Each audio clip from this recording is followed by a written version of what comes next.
ওই যুক্তি যুক্তি যুক্তি যুক্তি তর্ক যেখানে গিয়ে আটকায় সেখানে বিবেক বিবেচনা তো একটু কোথাও গিয়ে ঘাটে। কিন্তু যুক্তিতর্ক ভালোবাসাকে ছাপিয়ে গেলে সেটা অ্যাকচুয়ালি ঠিক জায়গায় পৌঁছায়। আমরা সেটা ব্যালেন্স করতে পারি না সব সময়।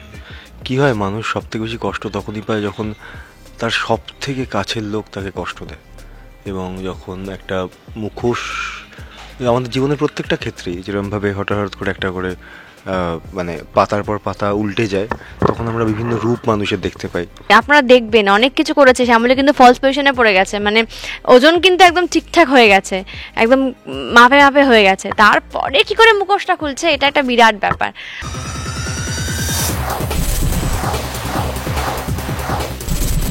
জি বাংলার কোন গোপনে মন ভেসেছে ধারাবাহিকে জমজমাট পর্ব আসতে চলেছে, কারণ মুখোশ খোলার সময় চলে এসেছে। কে কার মুখোশ খুলবে বুঝতেই পারছেন, আপনারা প্রোমো দেখে ফেলেছেন ইতিমধ্যেই। সেই তিনজন আমাদের সঙ্গে রয়েছেন, মানে যে দুজন আসলে একে অপরের মুখোশ খোলার চেষ্টা করছেন, তারা দুই পারে, মাঝখানে একজন, আর একজন রয়েছেন গোপনে, তাকে এখানে দেখতে পাচ্ছেন, তিনিও আছেন তিস্তা। তিনজন আমাদের সঙ্গে রয়েছে। কিন্তু আপাতত এই যে আউটডোর শ্যুট এই গরমে আমি বুঝতে পারছি প্রচণ্ড টায়ার্ড, তাই তো, মানে এখন মুখোশ খোলার মতো অবস্থাতেই নেই, কেউ কার মুখোশ খুলতেই চাইছে না মন থেকে, তাই তো। না, ব্যাপারটা হচ্ছে যে এটা মানে সবটাই পরিশ্রমটা করা দর্শকদের ভালোবাসা পাওয়ার জন্য।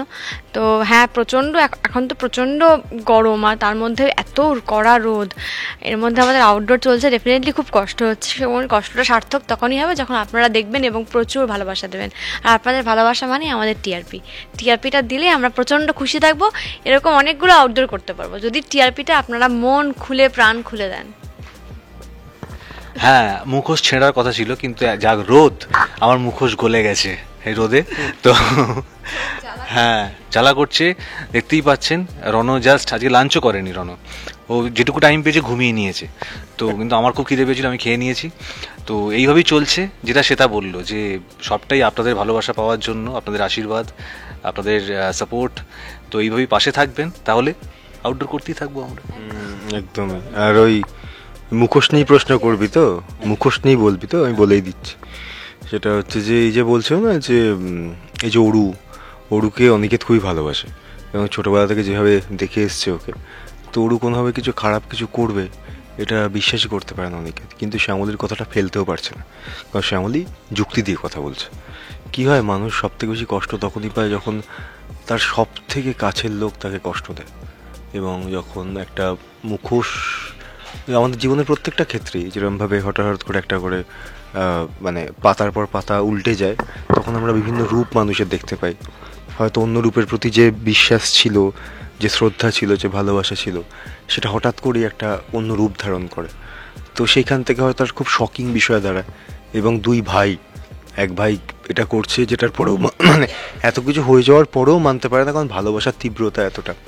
তো এরপরে গিয়ে তাই আদৌ ধরা পড়ে যাওয়ার পরে আর কি স্টেপ হবে, আদৌ কি অরুর যে শাস্তি অডিয়েন্স ভাবছে সেদিকে এগোবে গল্প, নাকি অন্য কোনো গল্প এগোবে, নাকি শ্যামলীর এই এত কিছু করার প্রতিদান হিসাবে জোড়াবাড়ি অনেক অন্যভাবে প্রেস করবে, কি করবে আমরা কেউ জানি না। কিন্তু একটা অনেক কিছু নিয়ে অনেক যে চমক আসতে চলেছে এটুকু বুঝতে পারছি। তো এই সব কিছু 25 তারিখ দেখতে হবে, মহাপর্ব 1 ঘন্টা। সেভাবে অরুণাবও যেভাবে আমরা দেখছি শ্যামলীর পেছনে স্বাভাবিকভাবে লেগে থাকাটা, কিন্তু সেক্ষেত্রে একটু কি ভয় পাচ্ছে তিস্তাকে যদি নিয়ে আসে, ওই মুখোশটা যদি খুলে দেয় তখন? এই মুহূর্তে শ্যামলী খুব ব্যস্ত, মানে আমি ধরছি, এই মুহূর্তে শ্যামলী খুব ব্যস্ত তো অরুদাদাকে ধরার জন্য। শ্যামলীকে এখন, এই তিস্তাকে এখন ভাবছে না শ্যামলী যে এরপরে কী হবে, সেটা তো আছে আমাদের রাইটার সৌভিক, অসাধারণ লেখে, তার দায়িত্ব। কিন্তু এই মুহূর্তে অরুদাদার মুখোশ আমি খুলবো, সেই রকম একটা প্রতিজ্ঞাবদ্ধ হয়ে রয়েছি। মাঝখানে সব করেছে অনেক, আপনারা দেখবেন অনেক কিছু করেছে, শ্যামলী কিন্তু ফলস পজিশনে পড়ে গেছে, মানে ওজন কিন্তু একদম ঠিকঠাক হয়ে গেছে, একদম মাপে মাপে হয়ে গেছে, তারপরে কি করে মুখোশটা খুলছে, এটা একটা বিরাট ব্যাপার। তো অবশ্যই কিন্তু দেখবেন। মহাএপিসোড বাদ দিয়ে সোম থেকে শনি রাত 8টা 8:30টায় জি বাংলায়, আর 25শে এপ্রিল 8:30 থেকে 9:30 মহাএপিসোড অবশ্যই দেখবেন। অরুদাদাকে একটু ভয়ে আছে?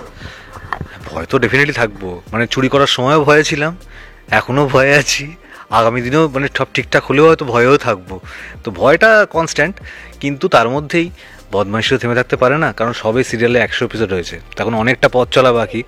তো অনেক পথ চলতে গেলে অনেক বদমাইশি করতে হবে। তার জন্য যেটা বললো আমাদের সৌভিক আছে, আমাদের রাইটার, সে বিভিন্ন মাথা খাটিয়ে বদমাইশি বার করছে, আমিও করে যাচ্ছি, আর শ্যামলীও ধরছে আমাকে।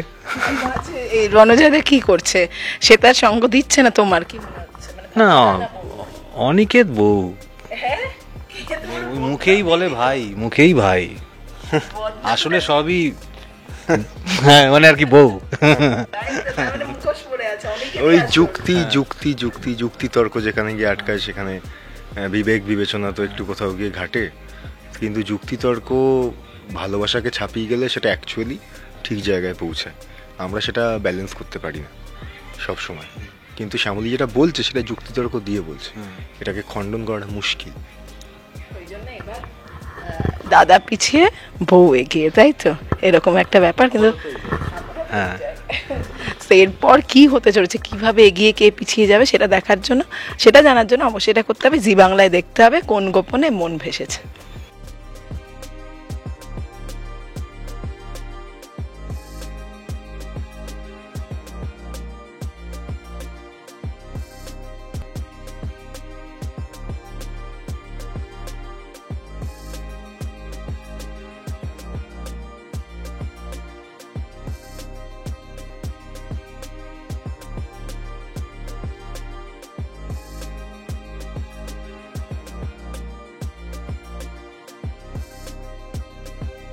বউয়ের তো বুদ্ধি চালাচ্ছে বউ, এবং তাও ধরা পড়ে যাচ্ছে।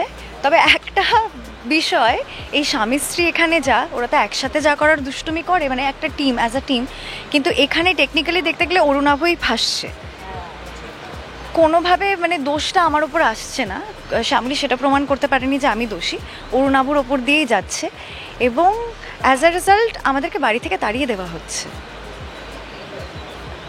তারপরে এদের দুষ্টুমি কোথায় যাচ্ছে, আমরা বাড়ি থেকে কোথায় যাচ্ছি ইভেন্চুয়ালি, সেই সব তো দেখতে হবে না। আমাদের মহাপর্ব, এত কষ্ট করে আমরা গরমের মধ্যে রোদের মধ্যে শুটিং করে যাচ্ছি, সকাল থেকে আমাদের শুটিং চলছে বাইরে, তো সেটা এত খাটাখাটি করছে, আপনাদেরকে তো দেখতে হবে, অবশ্যই দেখবেন। কবে যেন 25শে এপ্রিল 1 ঘন্টার মহাপর্ব, রাত 8:30 থেকে 9:30, প্লিজ দেখবেন, অ্যান্ড অফকোর্স এখানে কমেন্টে জানাবেন।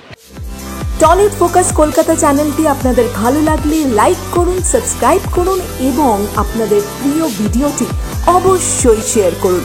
Tollywood focus Kolkata.